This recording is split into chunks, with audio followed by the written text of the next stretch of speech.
And the dollar. Can I put this on my application? Do you think? Yeah. You can actually, through the software, I can print out a certificate that says that you won this, that you won. I think I can do first, second, third place. It has a thing that says print out certificate for winners. Trying to give you one also. And by the way, next year, Ithaca College has their own stock market competition, so we'll try to join there. It's completely free to join. The BCA kids are doing it, so we'll do it too. So he's copying 9 cook. Yeah. And I don't know this. I don't know. First question I have for you guys, and I need to show of hands for this. Have you ever had any thoughts about your future job or career? It doesn't mean you know specifically what you want to do, but you narrowed it down some sort of way. Whether that be, I don't want to do this, or I may want to do that. And I would say that's probably most of us. All right, next slide. The next question is, Mr. Evans, me and you've been thinking about that lately, right? Yeah, that's right. Yeah. when you were doing the consideration of the future job or career, did the pay have any sort of factor in it? It may not be the main reason, but it might have been, part of the reason why people want to do something. I don't think there's any shame in that. Without even realizing, all those that just rose their hand already are thinking about their financial future in some sort of way, if you're considering the pay. In my opinion, when it comes to making money, and from what I've learned in the past year or so, investing is as important as the pay of your job, if not even more important. And the lesson today will show you why that is the case. All right, so I'm going to tell you guys a strategy today. I'll give you the rundown. It doesn't really require any effort. You don't really need to do any research on your part. The strategy is based off 90 years of data. So what we're doing here is we're taking stuff that happened to the past, and we're gonna make the assumption that it'll happen in the future, or will continue to happen in the future. So there's a lot of data backing this strategy. It's not a get-rich-quick strategy. If it was, I wouldn't be here right now. And lastly, I'm using the strategy with my very own money right now. So I'm applying this right now. All right, next slide. So the answer, it's simply an S&P 500 index fund. So that's the answer. If you remember one thing, it's probably this right here. Yes. Okay. So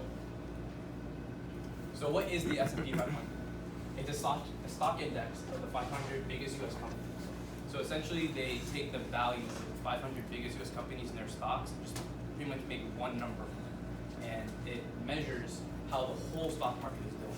So you get a good indication of how the whole stock market is doing based off of the change in the S&P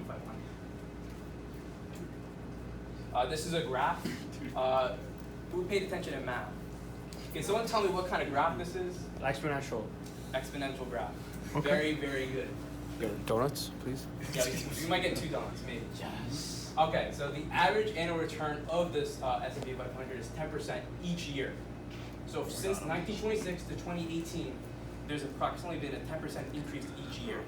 If you were to take the average of gains every year, it would be around 10%. That doesn't mean you should expect 10%, but in the long run, you'll expect 10% per year.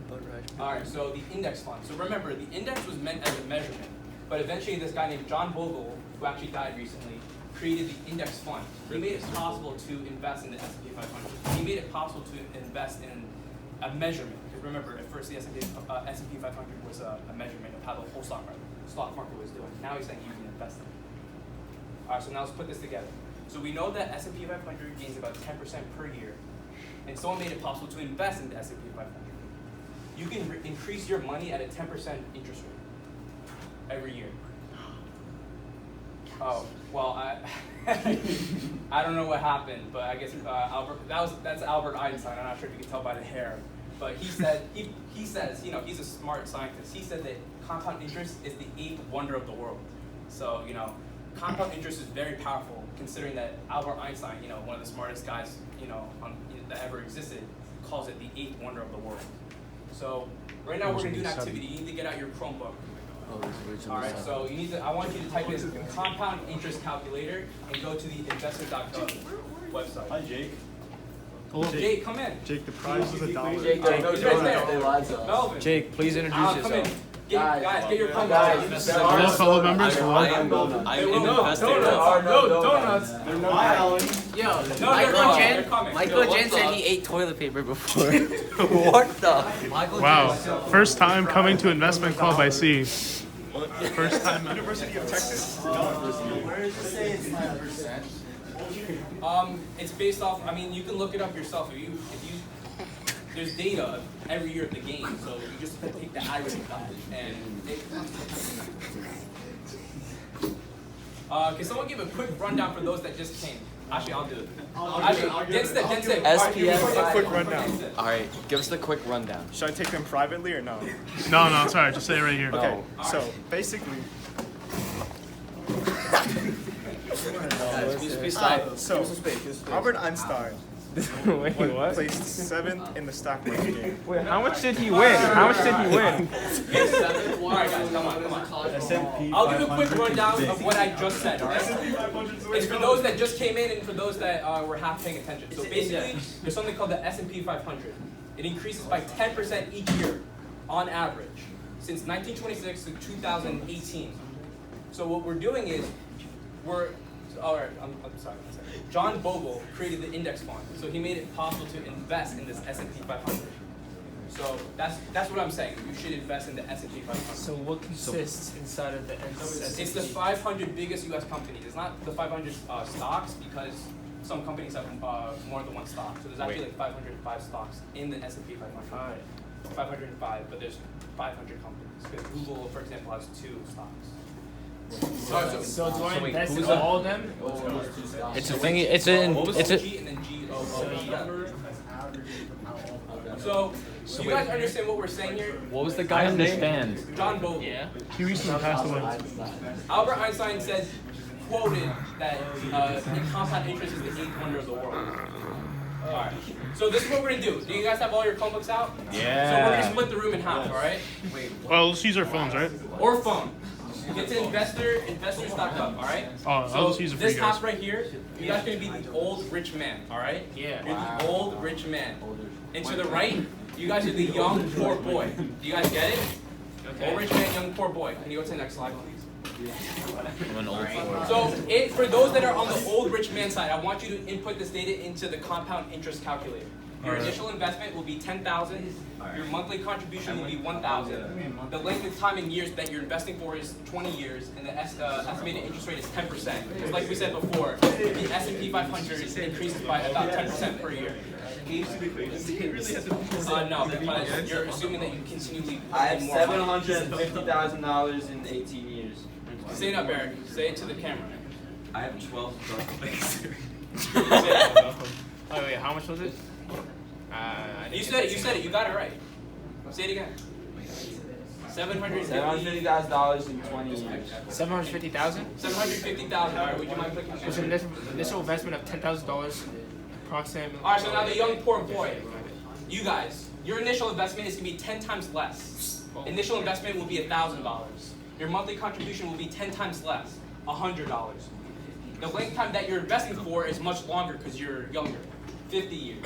And again, the interest rate will be 10% because we're assuming the S&P 500 increases by 10% per year.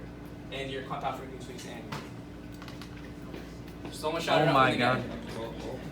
$1,514,081.09 in 50 years. Absolutely correct. How's that possible? How's that possible? How's that possible? Through Alright, so the this is power a of side-by-side- compound this is a interest. side-by-side comparison. Compound interest? This is the old rich man, and this is the young poor boy. What observation can you make of the two graphs? The young boy goes up quicker, right? How much more is it? Well, no, because it's less. It's doubled. It's double. That's correct. Look at how much The young they boy can get it up The quicker total than the old contribution of the old rich man is $250,000. So he tripled his money, and this guy put in $61,000. I don't even know how much money. But that's in 50 years. Yeah, but that's right. 50 years That's after 20. so. What if you did the old man in 50 years? Well, you can do that in your own time, but we don't have time. Why are you insulting me? I take the investment You came card. for the donuts. No, I didn't. I don't want a donut. I'm having candy right now. So you don't want a donut at all? No. You Alright. guys already picked it up. What's the whole point of this? The longer you're in the stock market, the more money you make, the more your money compounds. This guy put in 10 times less. He put in $61,000 at the end. This guy put $250,000 at the end. But since he started sooner, his money compounded for longer, and he ended up making double the amount of money as the other guy. So we invest now. That's what I'm saying. The better, the sooner, the better. Right? Yeah, Alan. Wait, so why isn't everyone doing it? Yeah. Well, because not everyone does this. Why? How easy is this? Because people Dan are is the just smartest unaware. guy on earth. That's why I'm telling you guys this right now. Do you invest, Dan, Mr. President, do you invest in the S&P 500? Yes, the S&P 500. How much have you invested? I have. I'll show you. Actually, I'll show you the picture later. Okay, thank you. Yes. All right. So here are some warnings about investing in S&P 500. The donut samurai. All right. This is the halfway point. Just end the recording. Take a break, Halfway point. I won. Give me the strawberry one. Alright, the recording continues. The recording continues.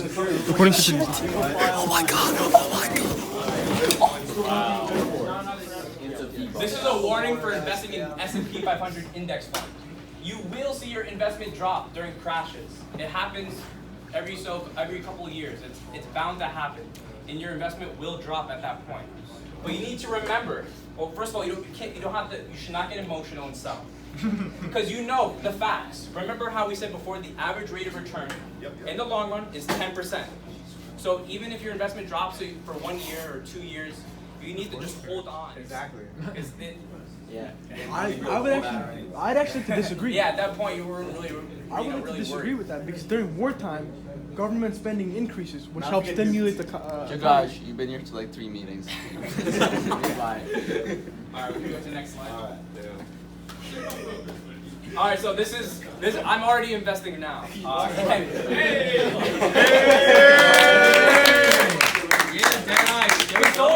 Can someone point out this? I'm losing. But do you know what? It's a bad thing. That's a bad thing.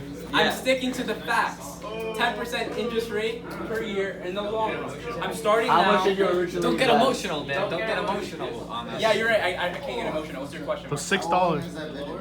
I started, I think it was like 2 months ago. I bought my first S&P 500 index fund during Endgame, actually. Like right before Endgame started. Around May. I put... Dan took the initiative. Now who's gonna take the initiative? Go to the next slide. Go to the next slide. Wait. So my challenge to you. You got to call it out. Get into the back of the room. Get out of there. No, you got. You could do this slide. You can do this slide. Wait, Dan, I This is thought. Dan I's challenge to us. To all of us as members. I of this like club. Dan I more as Let's apply. Dan better. Let's apply what we learn in here and let's make some real money. Nice job. That's what I'm trying to get to here. That's the point of this club, to make real money. It doesn't have to be $1 million. Logan, you weren't here the entire time. Yes. Dan, you said you're telling us to do research. I thought the first slide said we don't have to do research. Alright, I'm saying you have to do research on your investment. But if you want to make your own brokerage account, you're going to have to do some research. I'm not going to tell you how to make your own account. World Star. But my challenge to you is to at World least star. look at it. Talk to your parents about it. It's never too late to start. You guys remember at the very beginning how you said you guys considered the pay of your future job already when you're considering your future career? Oh yeah, no, you're like the opposite of that. Anyways, what I'm saying is you have to also focus on investment too. It's not too late to start. That's all I have for you guys. Investment club.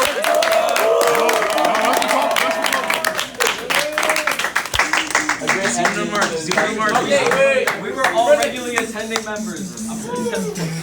Investment club. We can take one more picture now that we have everyone. Marcus, are you gonna be that guy? Oh wait.